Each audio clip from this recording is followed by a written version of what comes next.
bertujuan untuk menambah pengetahuan tentang basic HSE dan meningkatkan kesadaran akan pentingnya kesigapan dalam menghadapi keadaan darurat yang sewaktu-waktu dapat terjadi. Jadi untuk rangkaian acaranya hari ini, pertama ada safety moment dulu oleh Rafif dan Raka sebagai safety officer. Lalu ada penyampaian materi oleh Bang Andrian dari HSE 10. Lalu ada sesi Q&A. Yang terakhir ada post-test. Untuk penutupan acaranya berupa penyerahan sertifikat kepada pemateri dan foto bersama. Oke. Langsung masuk ke agenda selanjutnya aja. Mangga Rafif sama Gandang untuk safety moment terlebih dahulu.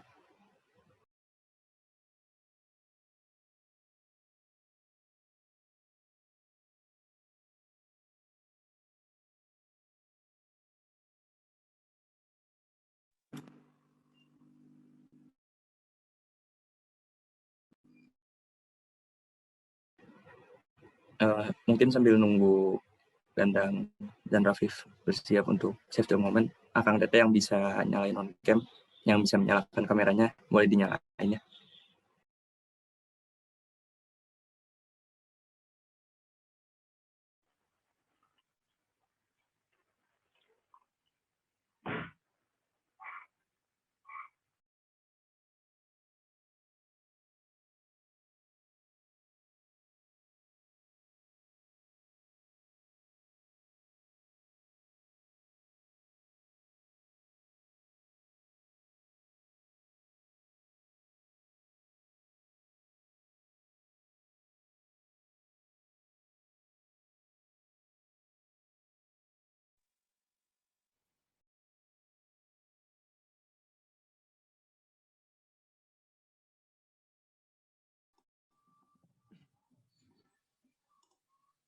Assalamualaikum warahmatullahi wabarakatuh. Selamat siang menjelang sore Akang Teteh semua. Selamat datang di course HSE Emergency Response Plan pada hari Rabu 14 Februari 2021. Sebelum itu, perkenalkan, nama saya Rafif Pradipta Bagaskara, AM nomor 014, dan rekan saya Raka Gandang Palamarta, AM 022. Pada kesempatan kali ini, kami akan melakukan safety moment.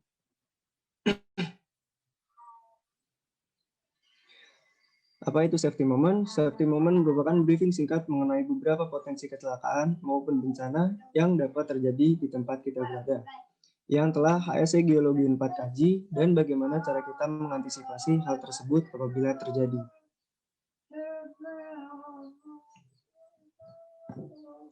Berikut merupakan peraturan-peraturan umum selama kegiatan course ERP ini yang harus dipatuhi oleh setiap peserta.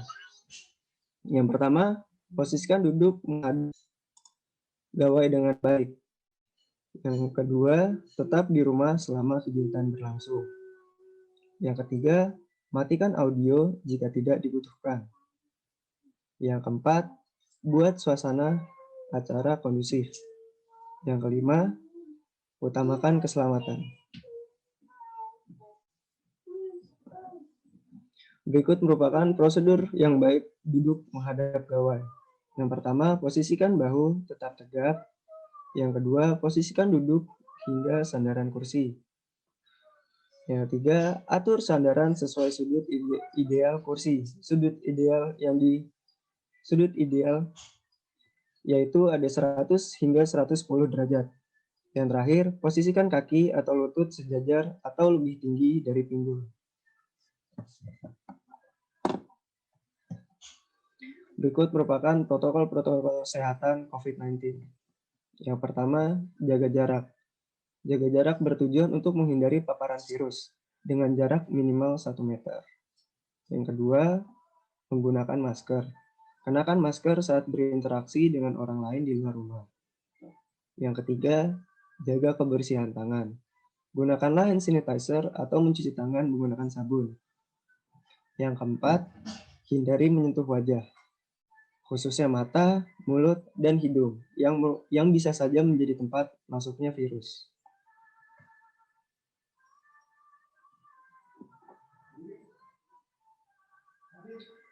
Yang berikutnya, yang kelima, etika batuk dan bersin. Tutup mulut menggunakan tisu ataupun dengan lengan bagian atas. Yang keenam, isolasi mandiri. Isolasi mandiri dilakukan ketika kita merasa bahwa badan kita tidak sehat. Yang ketujuh, menjaga pola hidup sehat. Konsumsi makanan bergizi, istirahat yang cukup, dan berolahraga merupakan cara-cara yang bisa kita lakukan untuk menjaga pola hidup sehat.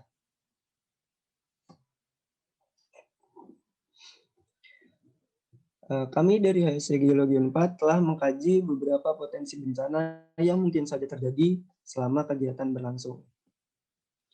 Bencana sendiri disebabkan oleh faktor alam dan atau faktor manusia hingga mengakibatkan timbulnya korban jiwa, kerusakan lingkungan, kerusakan harta benda, dan dampak psikologis. Untuk potensi bencana yang pertama, ada kebakaran. Kebakaran merupakan suatu reaksi oksidasi eksotermis yang berlangsung dengan cepat dari suatu bahan bakar yang disertai dengan timbulnya api atau penyalaan. Berikut merupakan prosedur-prosedur evakuasi kebakaran.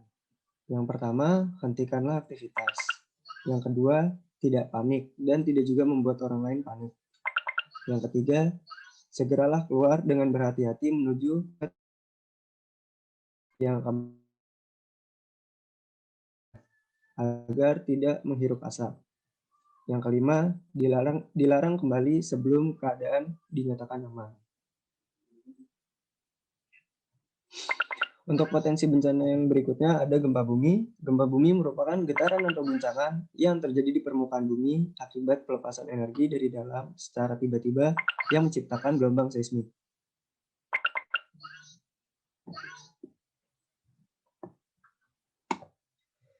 Berikut merupakan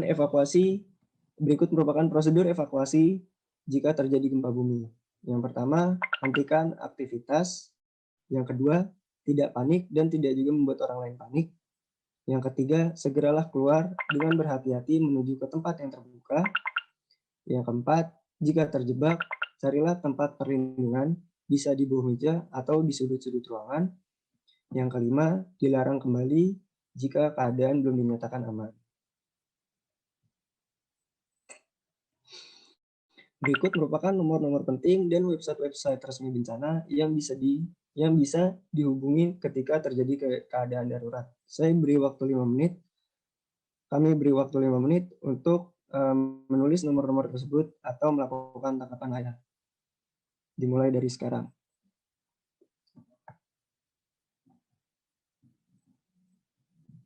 Cukup.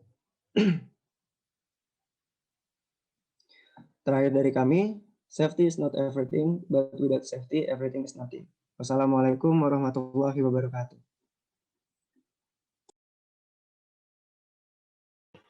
Oke, terima kasih Rafif sama Gandang udah memaparin safety momennya. Mungkin boleh lanjut ke Bang Adrian untuk memaparkan materi tentang ERP. Oke, terima kasih Rehan dan saudara-saudara HSC yang lainnya.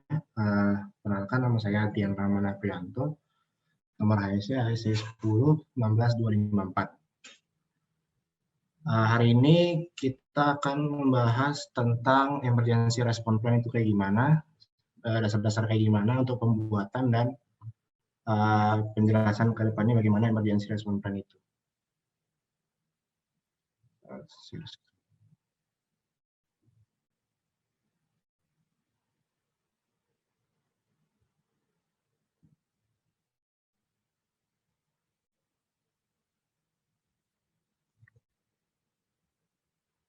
Apa udah ada muncul? Sudah terlihat, Bang. Oke.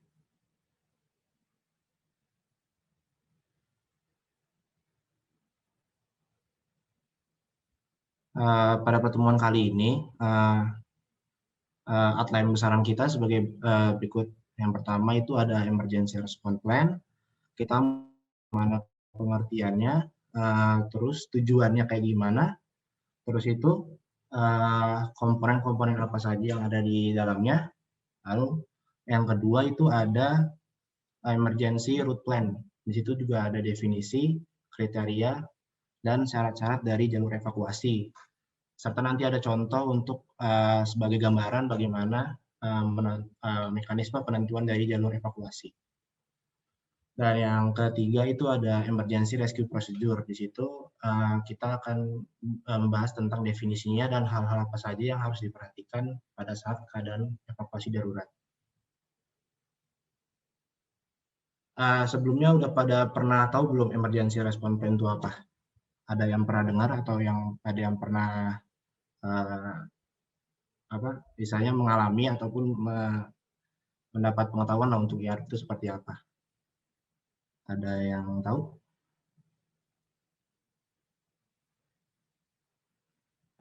Punten Kang Antian izin menjawab. Ya, boleh. Sebelumnya maaf nggak bisa nyalain kameranya soalnya sinyal lagi down.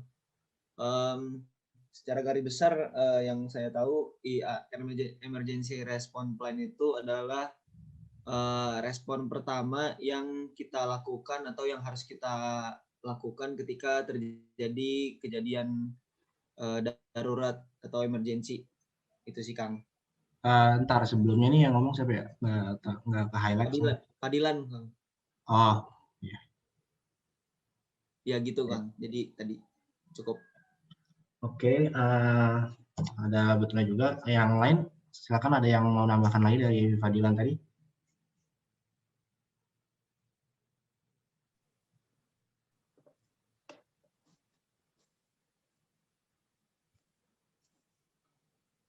Oke, sepertinya cukup menjelaskan sih sebenarnya Fadilan, tapi bisa dibilang kalau yang seperti yang kita tahu, di sini kan IARP itu nggak cuma tentang kayak gimana kita menanggapi suatu keadaan darurat, tapi juga bagaimana kita memplanning bagaimana di situ makanya namanya emergency response plan kan. Ya kita harus memplanning bagaimana kita menghadapi pada saat kejadian keadaan darurat, bagaimana mulai dari prosedurnya, segala hal, tempat berlindungnya, atau titik berkumpul, dan segala halnya seperti itu.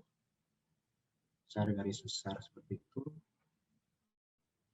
Sebelum ke sana, saya akan ngasih video terlebih dahulu untuk penjelasan garis besarnya lah bagaimana tentang IARP itu sendiri.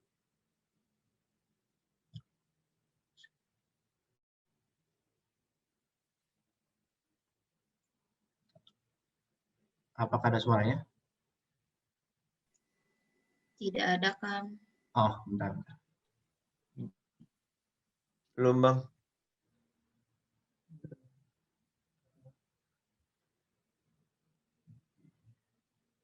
Respond to any Ada suaranya belum? Ya. The most effective way to respond to any emergency is to prepare for it before it even happens. Very few people have the ability to remain calm and think clearly in a crisis, so it is important to do so in advance when you have the time to adequately plan for a wide array of workplace emergency scenarios.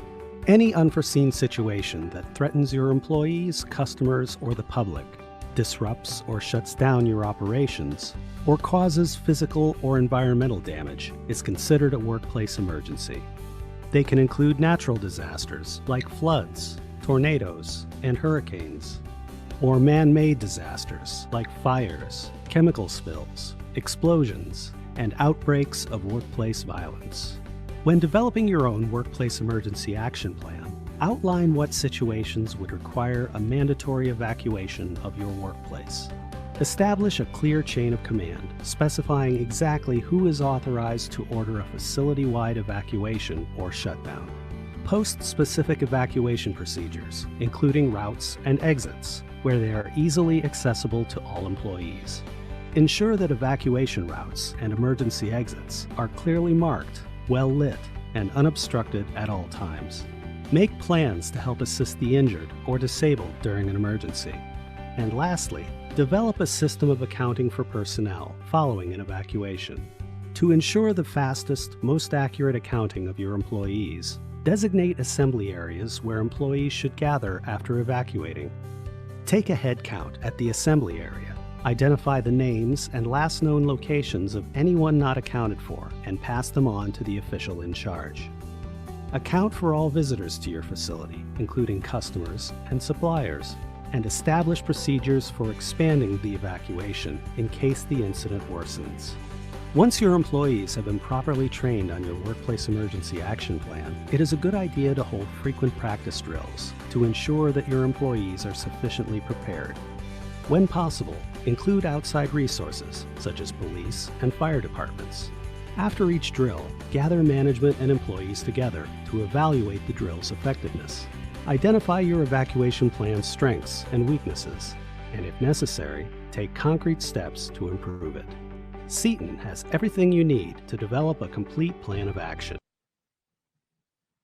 Jadi secara garis besar tadi kita bisa lihat ya bagaimana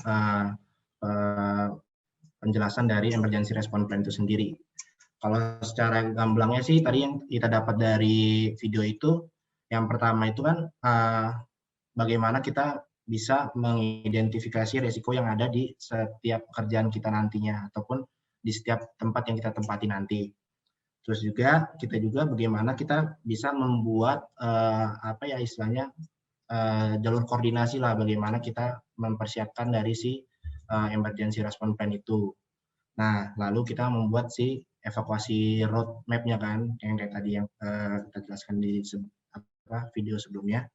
Dan yang terakhir kita harus juga menentukan bagaimana titik berkumpul. Nah, di situ supaya kita bisa menghitung secara teliti orang-orang apa saja yang ada di sekitaran kita yang telah terdata sebelumnya, seperti itu. Jadi secara garis besar sih emergency response plan itu adalah serangkaian rencana kegiatan yang dilakukan dengan segera pada saat keadaan darurat terjadi, yang bertujuan untuk meminimalisir dampak buruk yang mungkin ditimbulkan. Jadi dari planning-planning yang kita buat sebelum-sebelumnya itu kita harus bertujuan untuk meminimalisir bagaimana dampak buruk itu terjadi. Dengan cara bagaimana? Dengan cara mengidentifikasi resiko yang ada di dalam pekerjaan kita ataupun tempat yang kita singgahi atau yang kita lakukan di dalamnya, ataupun mengidentifikasi bahaya yang ada di sana, kayak gitu. Lanjut. Berikut adalah tinjauan pustaka dari sesi kita hari ini. Yang pertama itu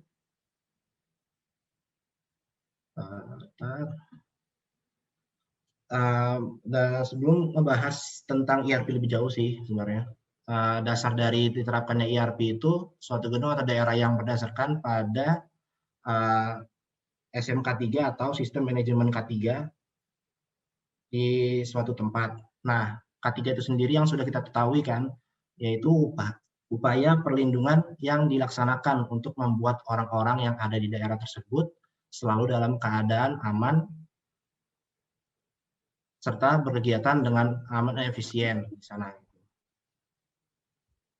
Sedangkan SMK3 itu sendiri adalah sistem manajemen K3 yang menerapkan ilmu K3 yang dibutuhkan untuk pengembangan, penerapan, pencapaian, pengkajian, dan pemeliharaan kewajiban K3 dalam rangka pengendalian risiko dengan kegiatan di daerah tersebut dengan aman, efisien, dan produktif.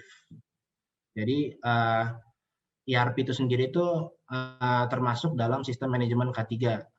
Jadi itu sebuah sistem di mana yang manajemen di suatu perusahaan ataupun suatu lembaga untuk selalu aware tentang K3 di dalamnya. Seperti itu. Berikut adalah siklus dari SMK3 atau sistem manajemen K3. Yang pertama dilakukan adalah menetapkan kebijakan-kebijakan K3 apa saja yang dibutuhkan dalam berkegiatan ataupun dalam suatu tempat. Lalu kita melakukan perencanaan K3-nya itu bagaimana di daerah tersebut akan berjalan. Selanjutnya, kita melaksanakan apa yang sudah direncanakan sebelumnya, sambil diiringi dengan pemantauan dan evaluasi terus-menerus, sampai sekiranya sudah berjalan dengan efisien dan aman dari parameter yang telah kita buat sebelumnya di penetapan kebijakan dan perencanaan. Lalu, melakukan peninjauan langsung dan peningkatan kinerja SMK 3-nya itu sendiri sambil lakukan evaluasi terus-menerus, dan selanjutnya peningkatan berkelanjutan sampai seterusnya.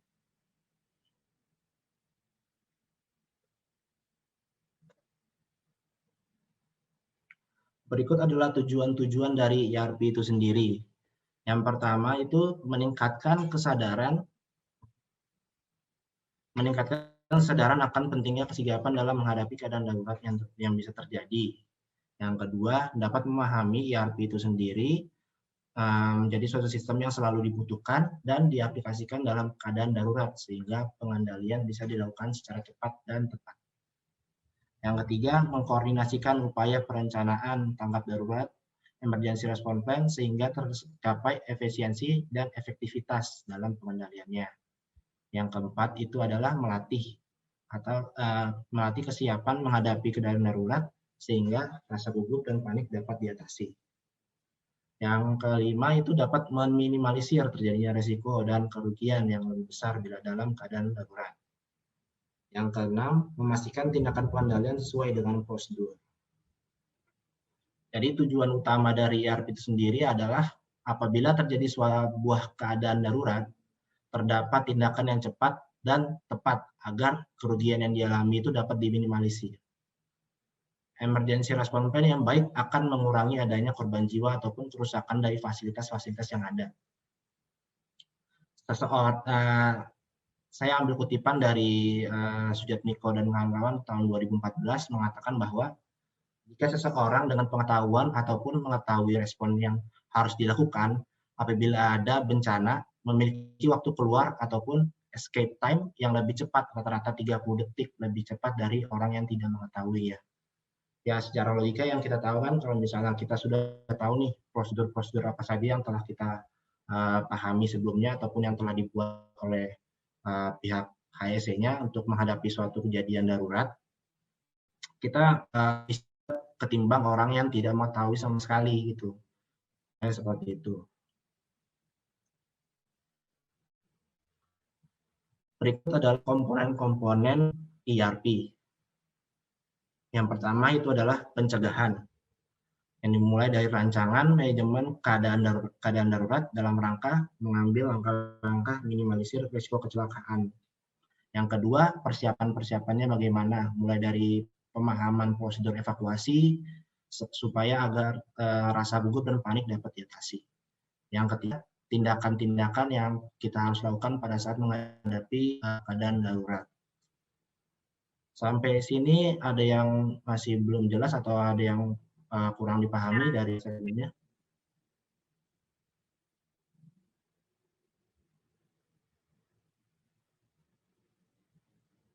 Atau ada yang kurang jelas dari hal-hal sebelumnya?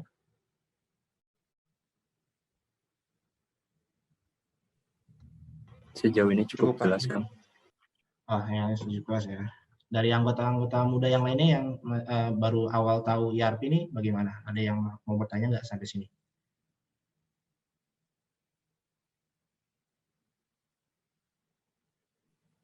Dari saya cukup sih, Bang. Oke, terima kasih. Lanjut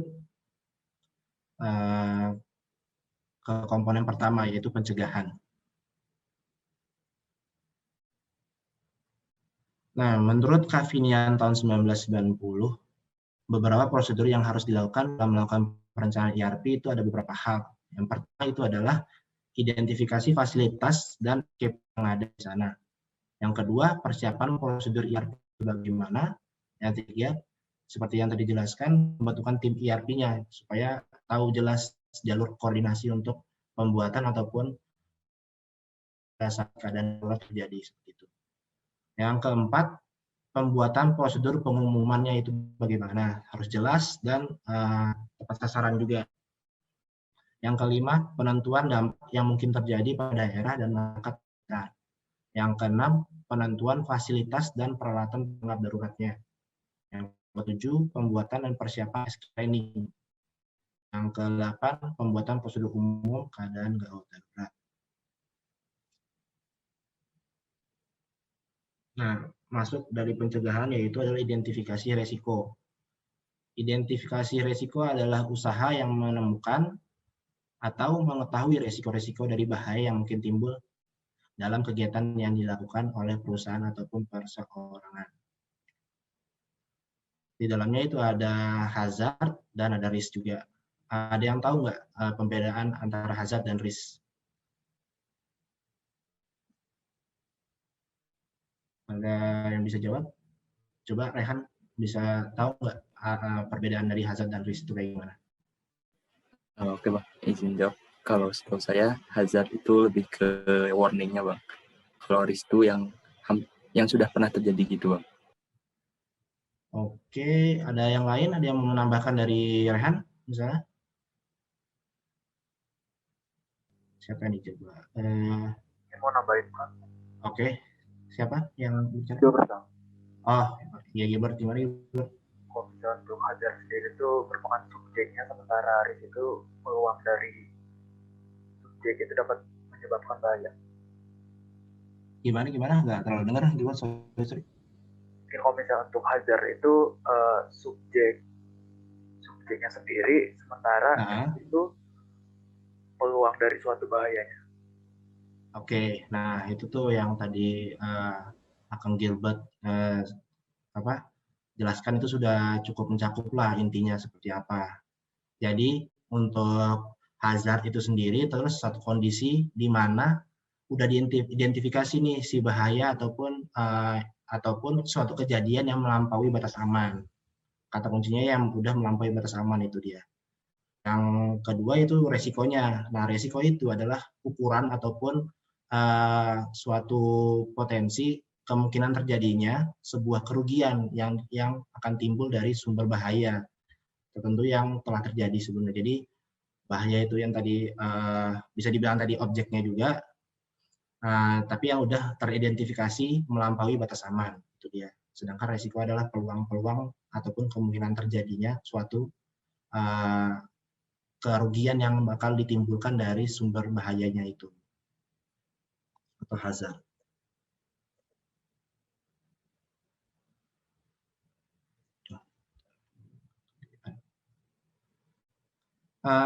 Ini adalah jenis-jenis bahaya. Yang pertama itu adalah bahaya subjektif dan ada bahaya objektif.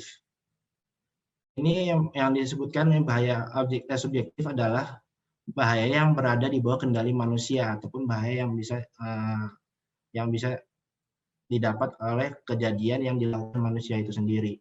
Contohnya ada safety prosedur yang tidak matang ataupun kelelahan dan lain sebagainya. Cara pengendaliannya itu pembuatan ERP ataupun pembuatan dari ERP itu sendiri kan tadi.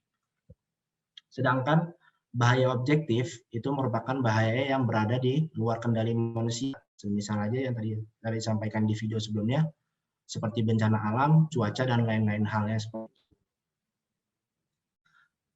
Nah, yang kembali ke topik sebelumnya yang dijelaskan sama Kang Rofi pada hari sebelumnya itu, yang minggu kemarin ya, tentang HIRA.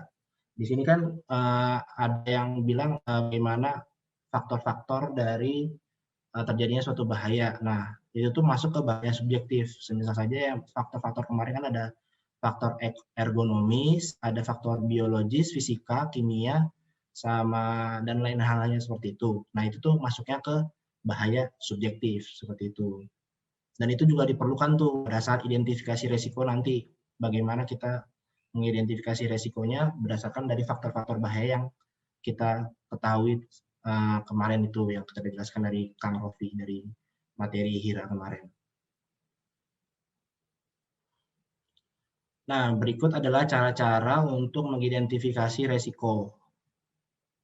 Ada dua penilaian resiko. Yang pertama itu ada kuantitatif dan ada kualitatif. Dalam penilaian terdapat contohnya yaitu tabel risk assessment. Nah, yaitu tabel yang menjelaskan tentang bahaya dampak serta tingkat bahaya tersebut berdasarkan hasil dari resiko dan peluang terjadinya dari bahaya tersebut. Semakin tinggi resiko dan peluang terjadinya, maka semakin tinggi pula tingkat bahayanya. Dan angka-angka ini juga menjelaskan ke kita bagaimana memahami tingkat bahaya yang tinggi sampai rendah. Selanjutnya untuk yang kualitatif itu sendiri kita memakai teknik dari fault tree analysis, yaitu penilaian yang tidak didasari oleh kuantitas resiko atau bahaya sebelumnya yang kayak di kuantitatif, namun lebih kepada bagaimana aktivitas kita dari bahaya tersebut terjadi. Jadi kita nge-breakdown nih bagaimana keterjadian bahaya tersebut asal mulanya seperti apa. Dan perlu pula adanya pengaruh unsur internal dan eksternal dari keterjadian bahaya tersebut. Seperti yang kita dan di situ juga ada apa? Seperti yang kita tahu juga tidak cuma di situ peran dari fault tree analysis, bisa pula untuk mengidentifikasi risiko dari penggunaan pengendalian dari bahaya tersebut. Nanti bisa dijelaskan di slide selanjutnya. Nah, berikut adalah contoh dari tabel risk assessment. Terdapat keterangan-keterangan bahaya seperti apa, dampaknya bagaimana, pengendaliannya seperti apa, resiko dan peluangnya seperti apa. Nanti keterangan-keterangannya.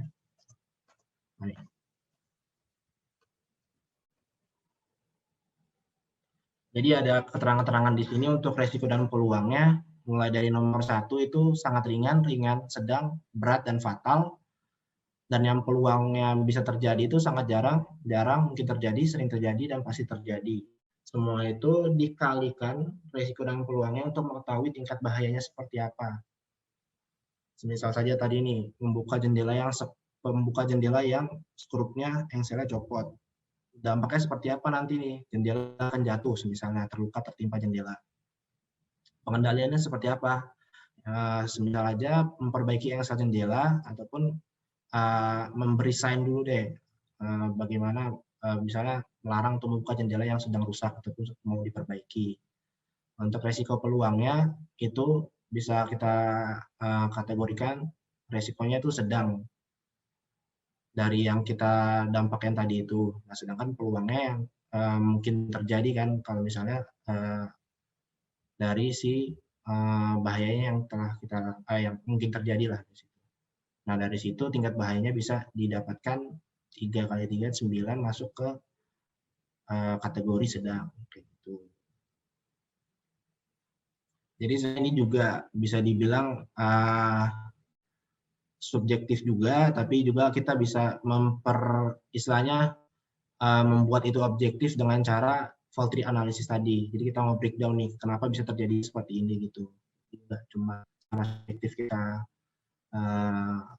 amati, tapi juga objektifnya kayak gimana.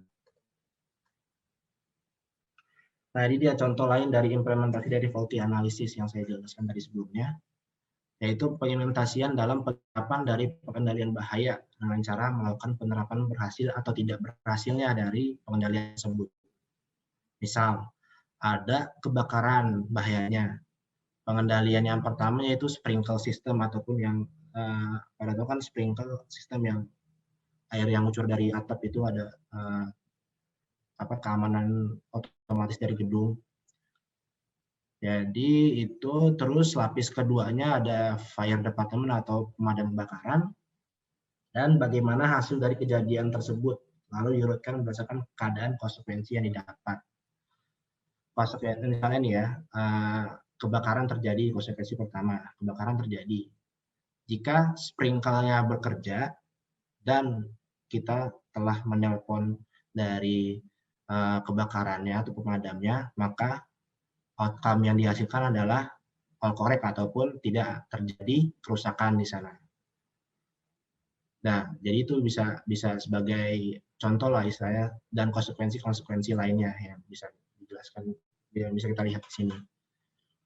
Jadi untuk fault tree analysis itu nggak cuman bagaimana kita nge-breakdown, bagaimana kita nge-breakdown dari si kegiatan-kegiatan kita yang membahayakan dari yang fault tree sebelumnya, tapi kita juga bagaimana bisa mengimplementasikan si pengendalian ini. Jadi kita bisa tahu nih, kalau misalnya ini nggak terjadi, ini kenapa, ini kalau misalnya dia terjadi juga, pengendalian seperti ini, bagaimana kejadiannya. Jadi kita bisa terus mengevaluasi bagaimana kita mengendalikan si resiko-resiko tersebut.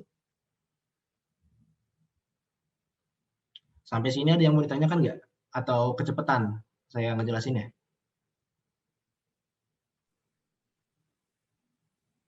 Ada yang Cukup, Kang. cukup ya? Cukup. Oke, lanjut. Kita ke pengendalian bahaya. Nah, sebenarnya kan di HIRA juga ada tuh kemarin yang pas sama Kang Rofi. Kang Rofi juga menjelaskan tentang hierarki dari pengendalian bahaya. Dimulai dari yang paling efektif sampai yang kurang efektif ataupun least efektif. Dimulai dari mengeliminasi dari bahaya itu sendiri. Yang kedua ada substitusi dari bahaya itu sendiri atau mereplace hazardnya. Yang ketiga engineering control ataupun rekayasa buatan dari si hazardnya itu sendiri, bahayanya. Yang keempat ada administrasi kontrol ataupun memberi sign ataupun dan segala halnya untuk mengendalikan bahaya itu sendiri. Dan yang kelima itu ada PPE ataupun personal protective equipment atau yang kita bisa sebut adalah APD, alat pelindungan diri. Nah, ini adalah gambaran bagaimana dari hierarki pengendalian bahaya tadi sebelumnya. Semisal aja kita punya bahaya, ada hiu nih. Terus resikonya itu kita di tengah-tengah hiu. Kita melakukan kegiatan di tengah-tengah hiu. Bagaimana kita mengendalikan bahayanya? Kontrol yang pertama itu ada mengeliminasi si bahayanya itu sendiri. Misalnya aja tadi bahayanya nggak ada, kita eliminasi kan. Ataupun kita substitusi nih dengan cara mengubahnya menjadi sesuatu yang tidak terlalu bahaya seperti itu, atau sama sekali tidak bahaya. Terus yang ketiga itu ada rekayasa. Rekayasa bagaimana supaya kita bisa terhindar dari bahaya tersebut. Terus yang keempat ada administratif tadi yang bisa dikatakan itu adalah pemberian sign ataupun SOP ataupun job safety analysis untuk bagaimana kita melakukan suatu kegiatan yang sifatnya membahayakan diri. Yang kelima itu ada APD, pemberian APD. Nah, ini adalah contoh contoh dari pengimplementasian ataupun mengidentifikasi dari resiko ataupun bahaya. Ini yang tabel-tabel yang digunakan untuk, ini contoh tabel yang digunakan untuk mengidentifikasi resiko atau bahaya. Dimulai dari yang atas ini ada deskripsi kejadian dan identitas dari pemeriksanya itu sendiri dari mana. Misalnya nama siapa, terus titel dari asesmennya apa, kayak gimana, kapan terjadinya asesmen itu sendiri, lokasinya di mana, segala hal. Dan di bawah ini tuh ada tabel untuk identifikasi bahaya dan penanggulangannya. Semisal aja tadi kan spill atau splash of liquid and solid. Ketumpahan suatu liquid ataupun dari tumpahan-tumpahan lainnya yang bisa menyebabkan risknya di sini kan, bisa menyebabkan slip causing injury ataupun terpeleset seperti itu. Nah, bagaimana cara kita mengontrolnya ataupun menanggulanginya dengan cara misalnya melakukan pemberitahuan kepada cleaning staff kita bahwa daerah tersebut terjadi tumpahan yang menyebabkan lantai tersebut licin, misalnya itu. Nah, itu kan lalu yang berkaitan juga bisa dimasukin. Misalnya saja kan tadi kan baru hanya tumpahan nih, tumpahan tersebut bisa dari situ mengakar lagi yang telah misalnya setelah dibersihkan lantai tersebut kan jadi basah tuh kan, setelah dipel segala hal. Nah, bagaimana supaya bisa tetap tertangani lebih baik, yaitu dengan cara memberi sign bahwa lantai tersebut basah seperti itu.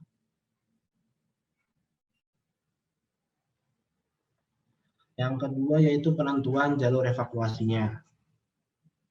Jalur evakuasi adalah lintasan yang digunakan sebagai pemindahan langsung cepat dari orang-orang yang akan menjauh dari ancaman ataupun kejadian yang dapat membahayakan, menurut Abraham tahun 1994.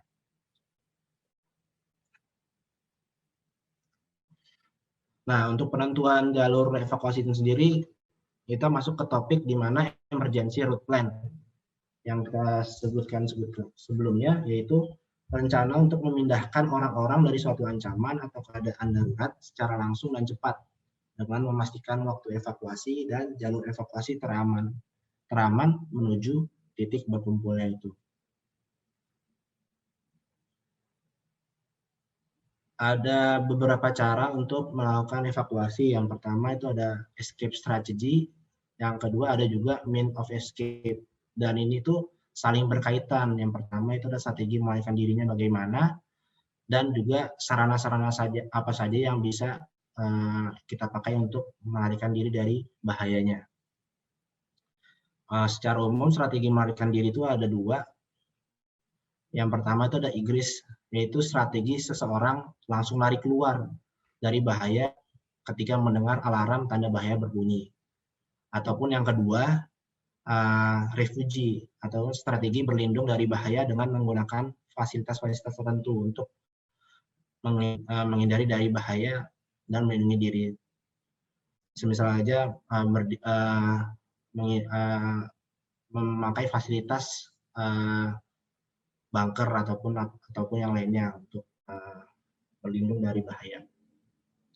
Dan untuk sarana-sarananya itu sendiri bahkan fasilitas-fasilitas yang telah tersedia pada sebuah gedung yang memiliki fungsi dan tujuan sebagai fasilitas yang dapat digunakan untuk menyelamatkan dari potensi dampak yang ditimbulkan bahaya yang terjadi.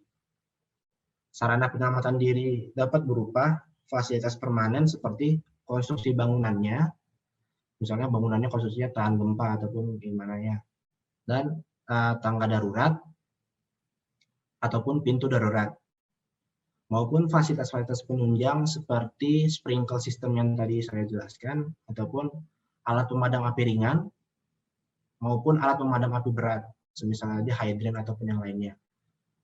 Dan juga ada exit route dan sign-nya juga, maupun ke tempat untuk titik berkumpulnya seperti apa.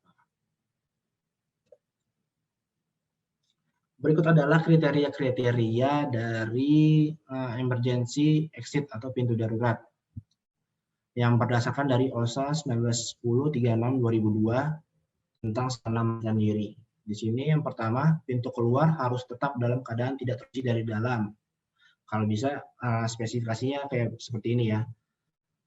Kan kadang ada handle-nya yang cuma handle-nya seperti ini nih, tapi disarankan untuk emergency exit kalau terbuka dari dalam itu harus handlebar-nya seperti ini untuk memudahkan orang untuk langsung keluar. Jadi dengan cara mendorong tuasnya ini ke dalam dan langsung terbuka.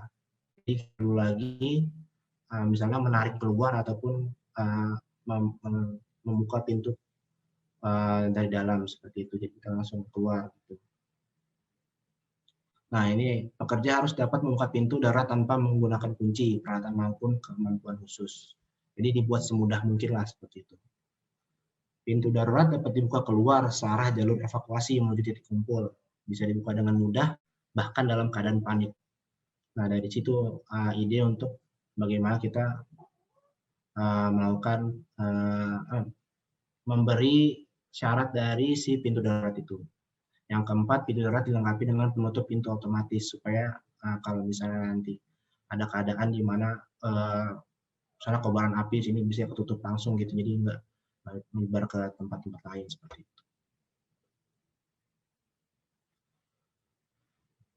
Nah, ini adalah spesifikasi dari jalur evakuasi atau exit route menurut OSHA 1930-36/2002 sama seperti sebelumnya.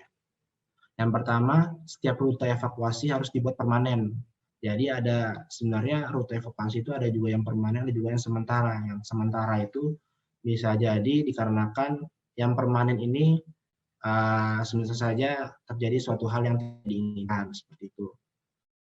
Nah, lalu rute evakuasi harus dibangun dengan material yang tahan api. Yang ketiga, jalur rute evakuasi sebuah gedung minimal terdapat 2 buah. Jadi bisa mengakomodir dari, tergantung juga sih dari jumlah di orang yang ada di dalam gedung tersebut. Namun Minimalnya sih terdapat 2 buah. Setiap rute evakuasi harus memiliki tinggi minimum 2,3 meter.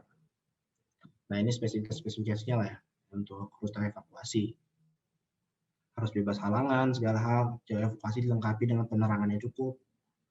Nah, yang untuk penerangan yang cukup juga itu nggak harus kita, kalau misalnya padam ya, ada juga yang kadang-kadang semisal aja pakai kayak glow in the dark, si emergency route-nya atau sign-nya tuh glow in the dark.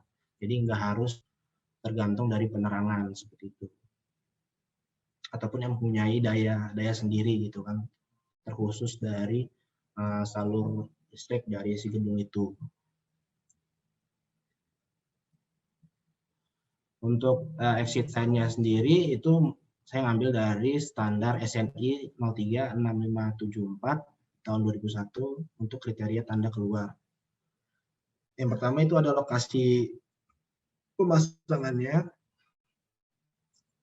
Nah, ada itu arah menuju tempat aman, lokasi yang sudah terbaca, aman pada suatu pintu menuju tangga yang aman setinggi 15-20 cm dari dasar lantai dengan tulisan exit. Dipasang pada pintu darurat dengan jarak 10 cm dari rangka pintu. Tidak ada dekorasi atau perabotan mengalami tanda tersebut. Nah, ini spesifikasinya itu lanjut. Ini adalah spesifikasi dari assembly point. Nah, nggak cuma dari rute evakuasi yang memiliki 2 kriteria itu yang permanen dan yang sementara, di assembly point pun juga sama. Semisal saja pada assembly point itu ada 2 kategori. Yang pertama tempat aman mutlak atau ultimate safety. Itu tempat terbuka, aman dan jauh dari bahaya yang telah direncanakan sebelumnya ataupun dalam kondisi ideal. Sedangkan untuk tempat sementaranya atau comparative safety yang spontan dikarenakan yang mutlak telah penuh ataupun terjadi suatu hal. Menurut SNI 031736 tahun 2000 tentang tempat lokasi evakuasi sementara ataupun yang lainnya, bahwa luas assembly point setidaknya 0,3 meter persegi per pengguna gedung dengan formulasi seperti ini. Luas dari meeting point itu sama dengan jumlah pengguna bangunan dikalikan 0,3 meter persegi.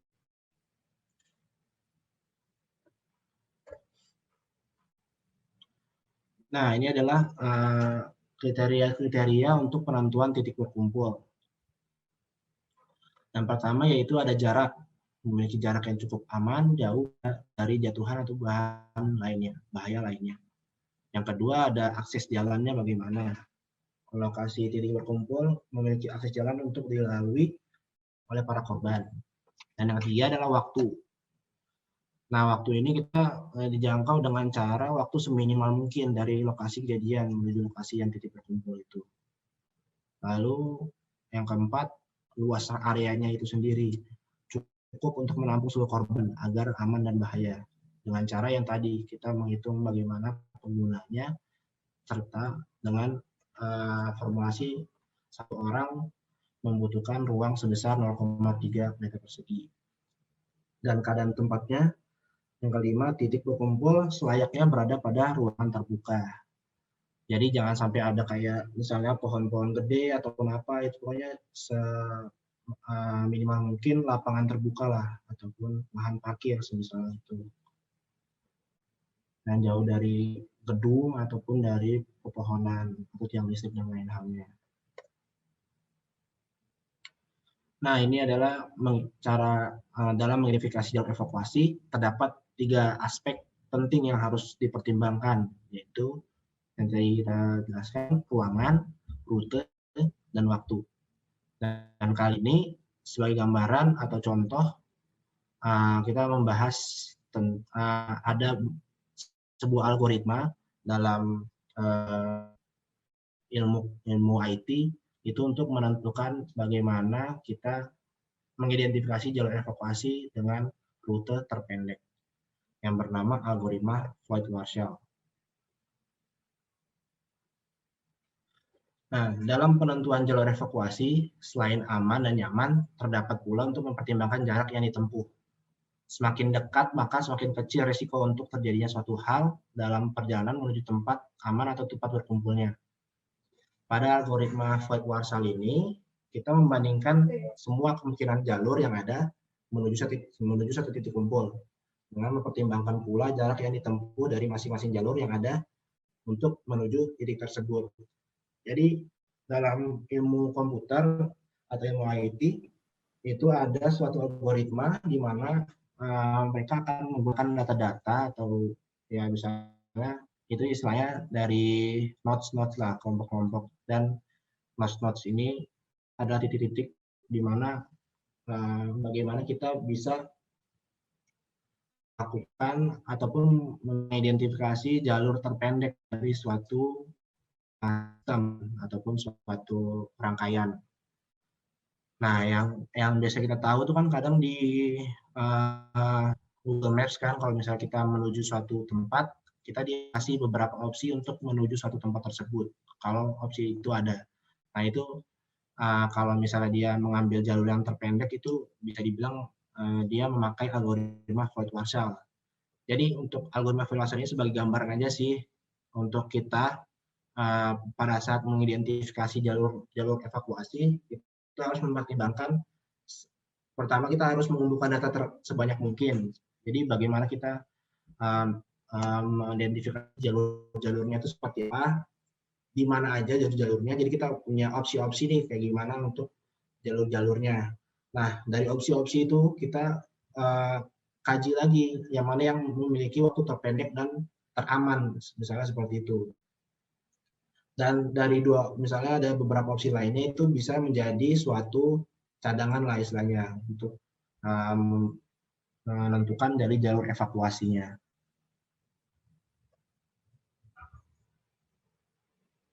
Selanjutnya masuk ke emergency rescue procedure. Di sini adalah tahapan-tahapan yang harus dilakukan ketika keadaan darurat terjadi sesuai dengan jenis keadaan darurat atau bencana itu terjadi. Nah, ini adalah hal-hal yang perlu diperhatikan ketika membuat prosedur evakuasi keadaan darurat. Yang pertama, bunyi alarmnya. Bagaimana kita mendefinisikan sebagai pesan berisi pemberitahuan ketika terjadinya keadaan darurat, berupa sinyal kah, atau bunyi, ataupun sinar. Yang kedua, evakuasi, menginstruksikan seluruh peserta kegiatan dalam lokasi untuk keluar menuju titik berkumpul. Yang ketiga, faktor keselamatan, meminimalisir terjadinya resiko lebih besar dalam keadaan darurat. Yang keempat, yaitu mencari bantuan, menghubungi instansi berkaitan seperti polisi, medis, pemadam kebakaran, dan lain-lainnya. Yang kelima, ada titik berkumpul. Seluruh korban dikumpulkan di tempat teraman yang telah ditentukan. Yang keenam, seperti yang kita tonton di video sebelumnya, itu kan ada instruksi untuk menghitung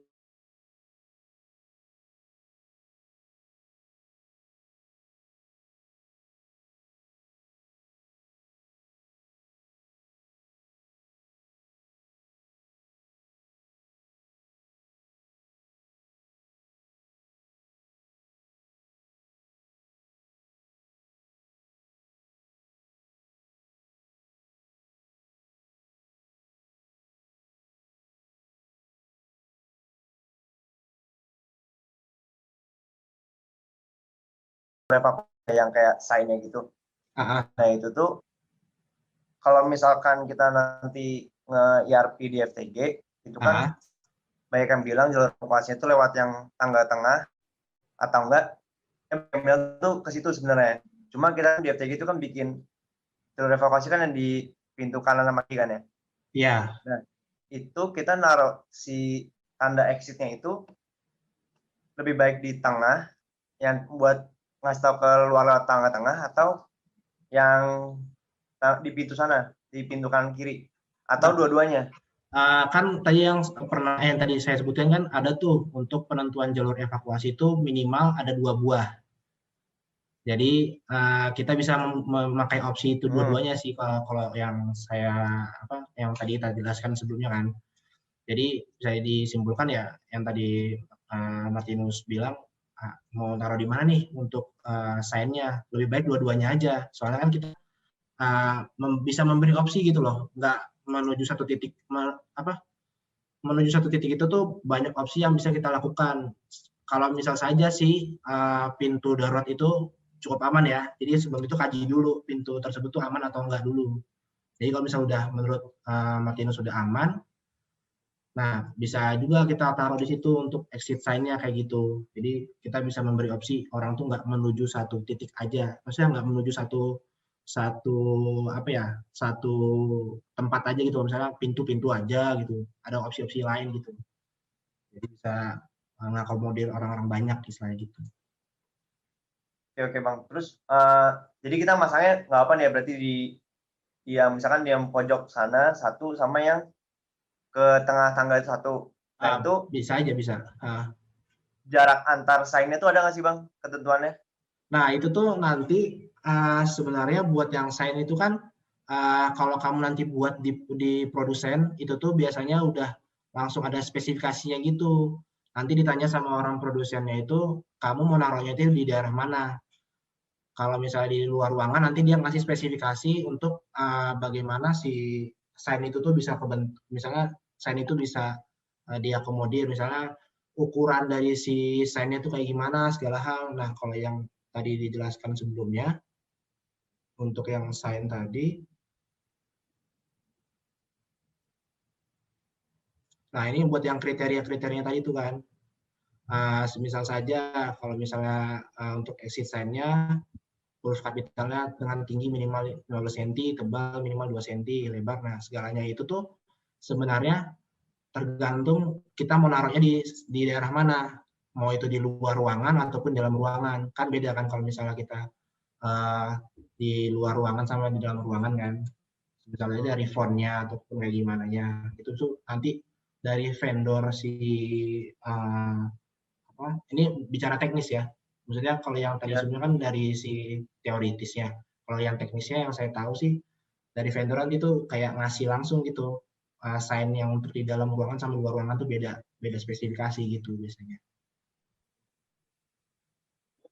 Jadi kalau vendor di sini maksudnya kayak mengelola gedungnya itu ya, Bang? Iya, yang kan kalau misalnya kita kan apa ya, pembuatan exit sign itu kalau dari kita kan kita masih belum apa ya, belum tersertifikasi untuk membuat hal tersebut gitu loh.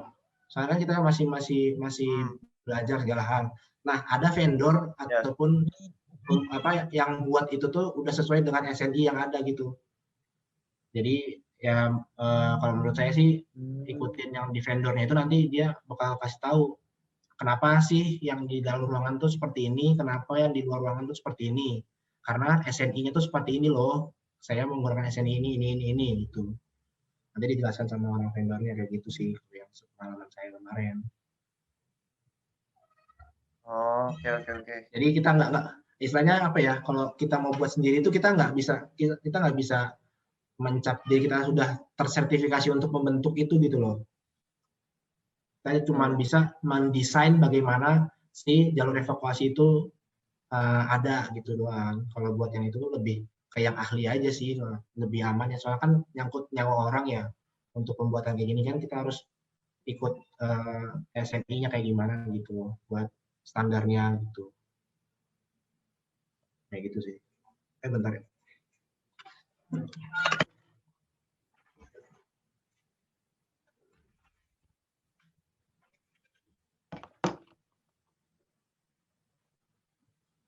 Oke, itu sudah cukup jelas, Terus. Cukup Bang, aman. Oke, mantap. Bang. Ada lagi yang mau ditanyakan?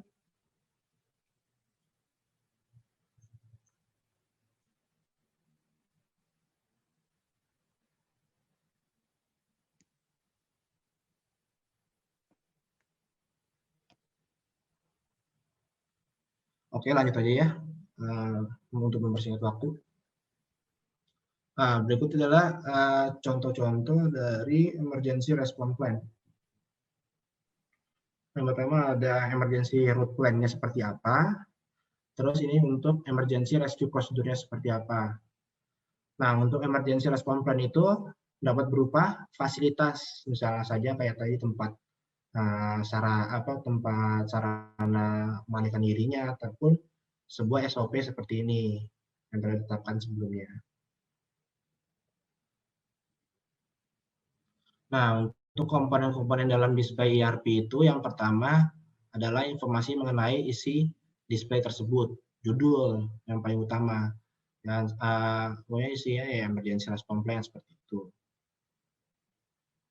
Yang kedua ada denah lokasi, merupakan informasi mengenai tempat tersebut secara jelas namun singkat. Dan jangan lupa untuk mengkalibrasi si arah utaranya. Jadi kita nggak sembarang naruh arah utaranya, jadi kita kalibrasi dulu nih arah utara tuh kalau misalnya dalam suatu denah atau peta tuh selalu ke atas. Kita jangan sampai memposisikan diri menghadap ke utara, tapi kita yang mengkalibrasikan si utara itu, bukan kita yang mengikuti dari arah utaranya. Nah, terus yang ketiga ada legendanya, ialah menginformasi mengenai keterangan dari denah yang ditampilkan. Jadi kita bisa misalnya dalam satu gedung, ruang administrasi, Pranata Lab, segala hal gitu-gitu kita jelaskan. Di situ nanti orang bisa kegambar nih kita di mana. Dan ada juga tanda you are here atau kita di daerah sini. Jadi kita misalnya menemukan si emergency response plan itu di mana nih, kita sedang berdiri di mana, berarti kan. Nah, dari situ orang bisa gambar, oh kita di daerah sini, kita berarti akan mengikuti route plan-nya tuh ke arah mana, ke arah sini berarti. Nah, seperti itu. Nah,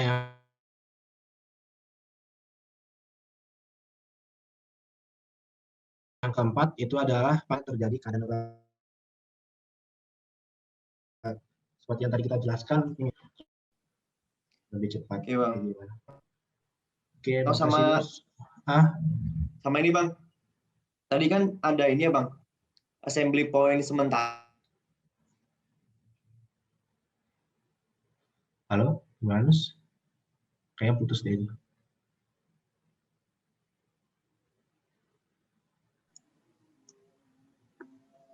Putus Kang Martinusnya. Iya. Aku deh Kang sambil nunggu Martinus. Ya. Tapi sebelumnya maaf ya Kang kalau misalkan tadi kurang nyimak atau gimana. Tadi kan Kang Adrian tuh sempat nyinggung yang tabel risk assessment sama fault tree analysis ya Kang ya. Nah, kan sekarang kan ada HIRA tuh Kang yang kemarin udah jelasin.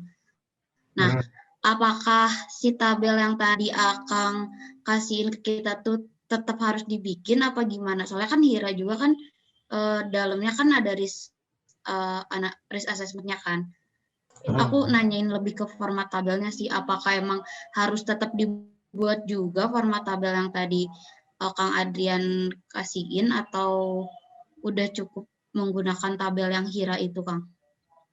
Sebenarnya ini tuh kalau yang pas yang risk assessment itu tuh kita masih belum tahu tuh HIRA itu seperti apa. Jadi kalau setelah yang ini nih yang kemarin kita sudah jelaskan, maksudnya dikasih tahu sama Kang Rofi untuk HIRA ini tuh sebenarnya lebih bagus kalau misalnya buat identifikasi resiko tuh lebih bagus memakai HIRA. Soalnya kan dia kan memakai faktor-faktor bahayanya kan. Yang ergonomis gitu-gitu ya Kang? Nah, kayak itu kan lebih mendetail kan ketimbang kita tadi kan kita masih bisa agak ngawang lah, saya ngeliat aja lah kayak gimana-gimananya dari suatu ruangan ataupun kayak gimana gitu. Kalau menurut saya sih lebih bagus kita mensandingkan HIRA pada saat melakukan identifikasi resiko di jalur evakuasi seperti itu sih. Oke. Berarti kalau misalkan udah itu berarti kita nggak harus buat yang tadi itu kan Kang? Karena yang HIRA itu sudah mencakupi semuanya. Betul. Nah, bisa juga kita kalau misalnya mau cari tahu seluk-beluknya yang tadi dengan mensandingkan fault tree analysis tadi tuh. Iya. Nah, dari situ kita juga jadi bisa lebih mendetail lah kayak gimana kan buat si ini tuh kenapa bisa terjadi gitu kan. Jadi kita bisa punya alasan nanti buat menjelaskan si ERP-nya tuh kayak gimana seperti itu. Oke. Oke, Kang. Oke. Bang, punten Bang mau nanya. Ya. tadi kan ada sempat disinggung ya buat tempat aman sementara. Yang sebentar ini siapa yang berbicara ini? Rizky Bang. Oh iya. Itu tadi ada tempat aman sementara ya. Itu si spesifikannya kayak gimana tuh? Nah terus untuk kalau misalnya ada kasus di mana pas kita mau buat ERP itu ada dua nih, ada tempat aman sementara sama tempat aman yang mutlak. Tapi si yang mutlak ini si lokasinya agak jauh. Itu gimana tuh Bang untuk pembuatan ERP-nya? Nah, paling kalau untuk yang sementara itu kan kalau misalkan si mutlak itu tuh nggak bisa dihadapin, misalnya ada terjadi nih sesuatu hal. Ya yang kita nggak tahu lah, misalnya si gempa bumi misalnya nih, gempa bumi jadinya si tempat assembly point yang mutlak ini hancur misalnya, ataupun nggak bisa dipakai lah misalnya gitu, ataupun yang tadi saya jelaskan yang assembly yang mutlak itu bisa jadi penuh. Kan kadang kita juga nggak tahu kan kalau misalnya ada tamu yang datang ataupun lagi ada acara lah kayak gitu kan, kita kan bisa mengakomodirnya biasanya istilahnya yang ada di dalam gedung itu aja kan, kapasitas gedung itu aja kan. Nah, yang ditakutkan yang bisa kita antisipasi itu dengan cara adanya assembly yang sementara ini. Jadi kita bisa secara ataupun kita udah membuat sebelumnya untuk membuat assembly point-nya itu lebih banyak kayak gitu. Nggak cuma jalur evakuasi aja yang banyak, tapi kita juga harusnya untuk pembuatan assembly point-nya itu juga banyak juga gitu cadangan-cadangannya, jadi nggak cuma satu tempat. Nah, sedangkan untuk yang masalah jauh dan dekatnya itu tuh harusnya kita udah mengkaji dari awal sih. Kita tuh bagaimana si assembly yang mutlak ini tuh bisa lebih spesifik ataupun lebih cepat dan aman lah. Kalau misalnya emang jauh tapi itu yang kita lihat dari sekitaran itu emang jauhnya itu lebih dekat ketimbang yang lainnya, ya mau gimana kan, yang ada yang tersedia seperti itu gitu kan. Tinggal pintar-pintarnya kita aja yang dari HSC-nya sendiri kita ngatur si crowd-nya itu bagaimana untuk menuju si titik berkumpulnya itu gitu sih. Soalnya kan kita juga udah ngekaji sebelumnya kan, ya maupun jauh apa enggaknya, kalau emang tersedia seperti itu gimana kita bisa maksudnya mau gimana lagi gitu kan, seenggaknya kita bisa mengakomodir ataupun memaksimalkan lah bagaimana si aman dan efisiennya itu tuh sampai ke titik berkumpul itu sendiri gitu sih. Oke, makasih Bang. Oke. Ada lagi yang mau ditanya?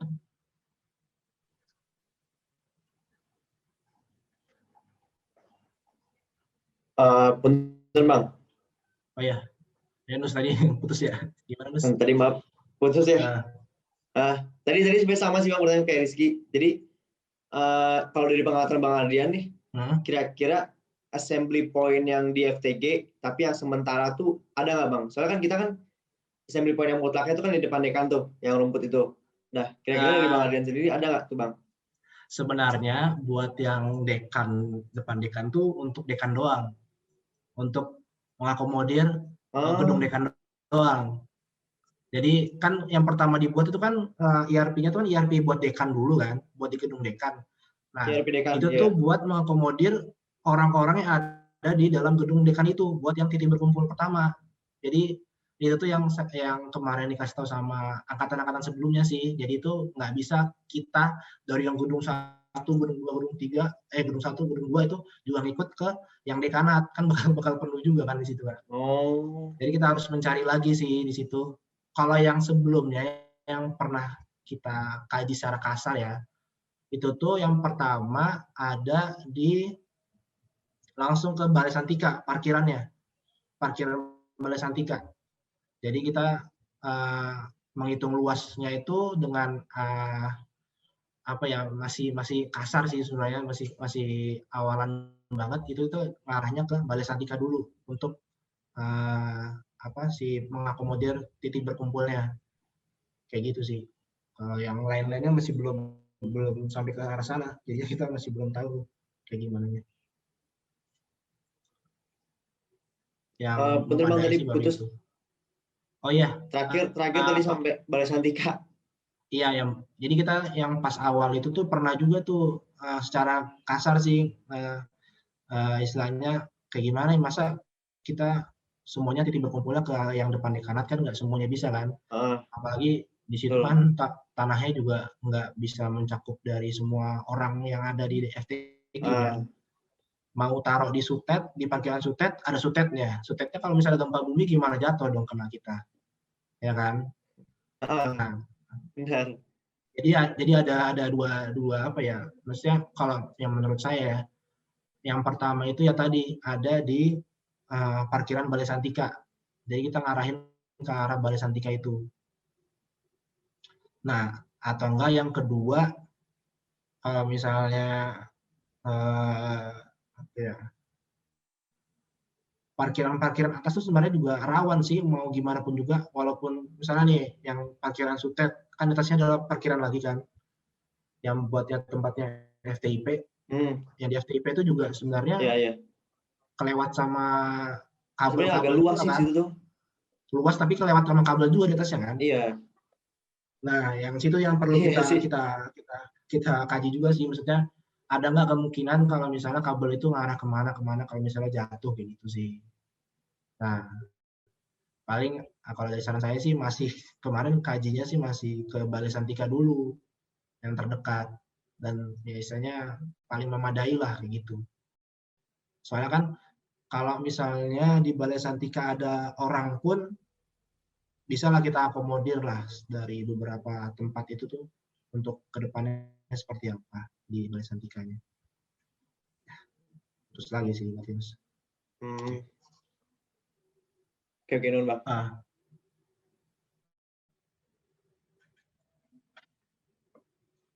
Ada lagi yang mau ditanyakan? Yang lainnya?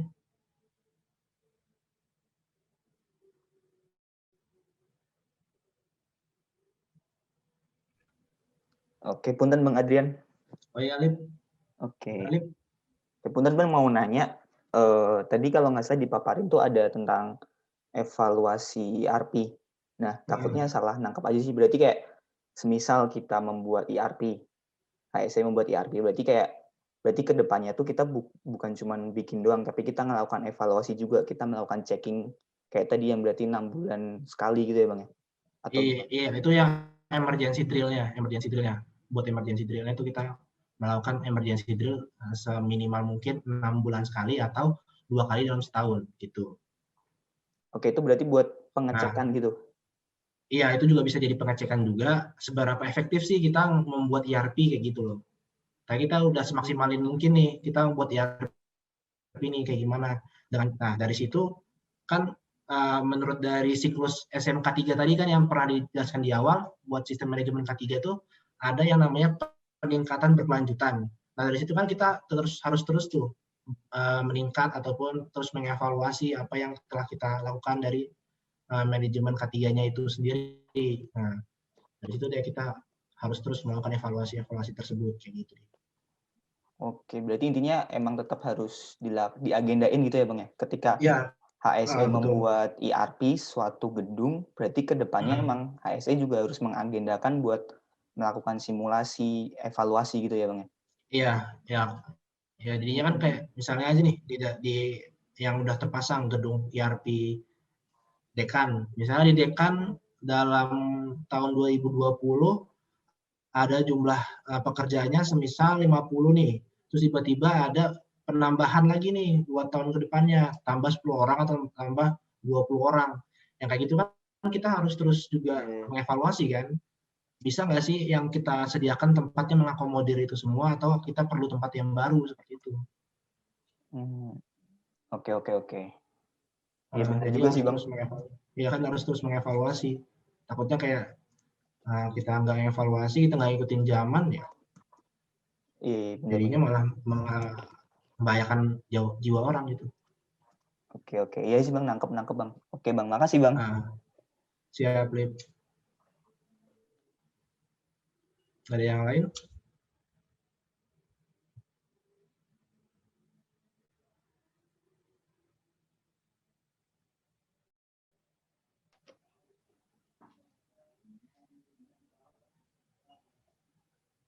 Dari anggota mudanya sendiri ada yang mau ditanyakan? Kalau misalnya ada yang belum paham gitu.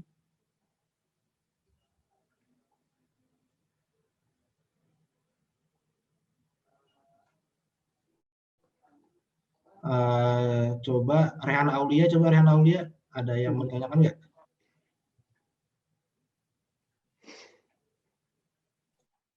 Oh, enggak Kang, punten tadi Rehan juga baru masuk lagi soalnya.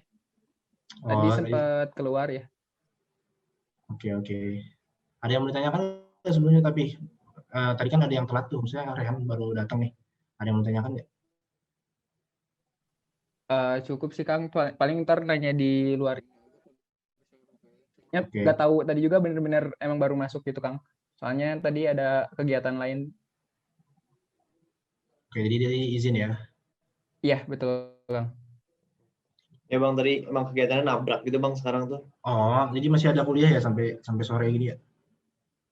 Enggak Bang, nabrak sama lembaga lain, jadi SCC lagi pada oprek. Oh, jadi lagi pada oprek nih. Oke. Ada lagi yang lain? Misalnya yang lainnya? Siapa ini? Raisa, siapa? Tahu yang lainnya? Ada yang mau ditanyakan? Kalau dari aku sampai sekarang belum ada yang ingin ditanyain sih, Kang. Oke. Berarti paham ya, nanti postesnya harus 100 nih. Catat tuh si Raisa tuh, berarti harus 100 tuh. Oke. Yang lainnya mungkin ada yang mau ditanyakan?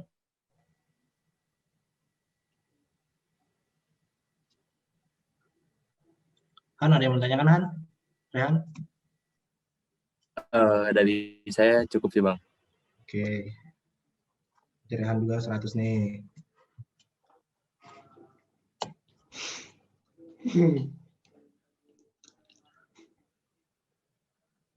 Oke, kalau yang udah ada yang mau ditanyakan lagi, kita cukupkan aja untuk hari ini. Udah larut juga sini di Balikpapan kan waktu Indonesia Tenggara ya, jadi bisa 1 jam lebih cepat, lebih duluan dari sini. Oke, sekian. Assalamualaikum warahmatullahi wabarakatuh. Kembali lagi moderator. Silakan. Waalaikumsalam. Terima kasih Kang Adrian. Terima kasih Bang Adrian. Bang. Mungkin untuk Akang Red yang lain bisa mengikuti prosesnya. Linknya udah dikirim di kolom chat.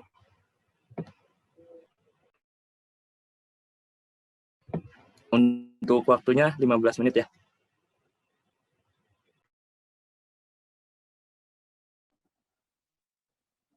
Dimulai dari sekarang, Dav. Boleh Bang, boleh langsung dimulai. Oke, untuk batas waktu postesnya sudah habis ya.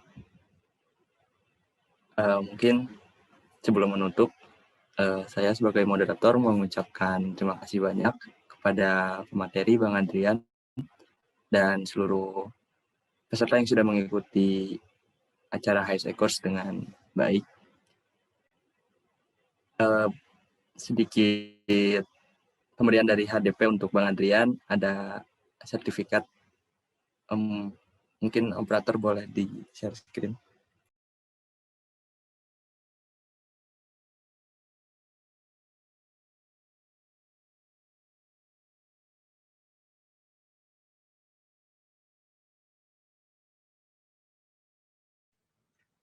Baik, terima kasih HSE dan anggota muda HSE lainnya telah mengikuti course ERP ini hari ini. Terima kasih juga atas sertifikatnya. Iya Bang, terima kasih banyak udah nyempetin waktu. Kalian foto bersama juga ya Bang. Akang Tete boleh on cam dulu.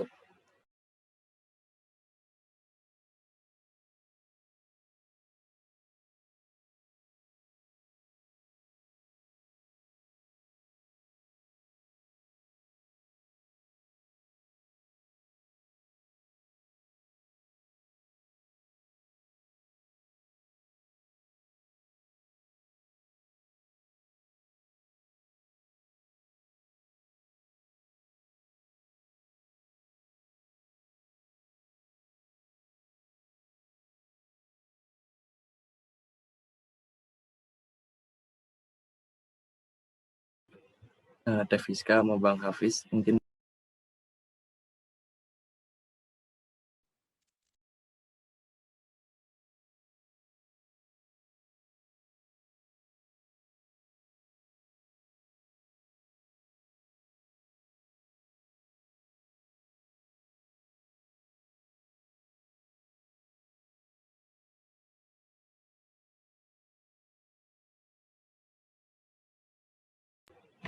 Oke. 1, 2, 3.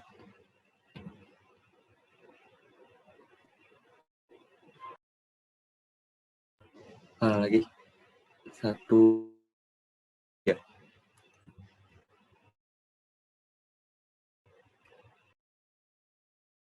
Oke, terima kasih ya Kang Teteh.